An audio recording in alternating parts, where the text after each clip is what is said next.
Another one of Russia's nuclear-proof transports just got blown up in Ukraine.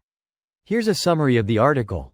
In the late 1970s, Soviet authorities asked the Kurovsky Design Bureau in St. Petersburg to develop a nuclear reconnaissance and command vehicle.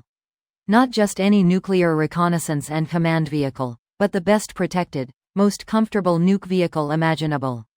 Aside from another that landed in a museum, the Ladogas then disappeared. In March, a Ukrainian drone spotted and struck a Ladoga rolling toward Ukrainian lines near the Kremina forest in eastern Ukraine. It's no secret that the Kremlin is struggling to generate enough combat vehicles either through new production or by fetching older vehicles from long-term storage to make good staggering losses along the 700-mile front line of Russia's 28-month wider war on Ukraine. Imagine Soviet leaders speeding to safety inside of a Ladoga, directing their own nuclear forces as NATO nukes rain down.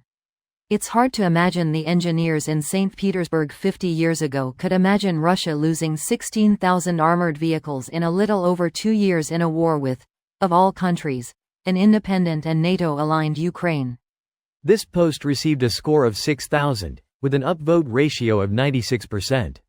Here are the top comments in response to this article. It is nuclear proof, just not conventional proof. Nuclear fallout and chemical, biological proof. Drop a nuke on it and it will vaporize the rest of them. I mean, every other German armored vehicle is considered ABC proof because they can overpressure the cabins. What makes this vehicle so special? Or is it just a lead-coated transport without overpressure capabilities? I believe it's not just shielding but the communication systems linked to nuclear attack submarines and the fact they can refuel in flight. They're basically a mobile command center providing overwatch. The photo is of a tank, so for a second I was going to question the logistics of an in-flight refueling. Because it is a tank. They are talking about reconnaissance vehicles based on turretless tanks, the Ladoga. The in-flight refueling does not make sense. They also do not communicate directly with submerged subs. That part is also wrong. Their whole comment is wrong.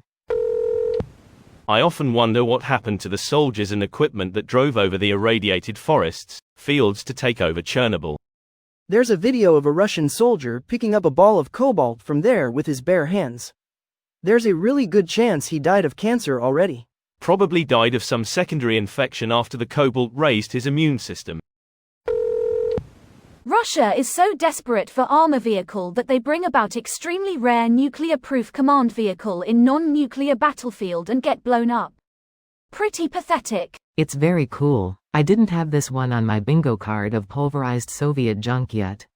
Thanks Ukraine. ? And this wasn't even the first. You are not supposed to attack like that. Russia. I'm telling. Maybe Russia wanted to clear out its Soviet-era surplus, but it was too expensive to properly dispose of it, so they started a war. Now Ukraine has to clean it up instead. Makes you wonder what the hell will happen to Russia after the war when they're weakened because they've blown most of their armament stockpile and can't afford to replace it. Granted, they've still got a lot, but it makes things a bit more iffy. Well, killing all of their 20-something males won't be great for long-term success either. China with massive gender imbalance towards males looking over like ladies. Anyone who has been to the former Soviet Union, CIS, knows that much of the stockpile was over-engineered against sketchy specifications, with poor oversight and quality control, and further impacted by endemic corruption that placed delivery over quality and usefulness. This especially applies to armor and artillery and naval assets. This is the reason we see Franken units being deployed and often destroyed. This video was automatically created by Reddit to speech.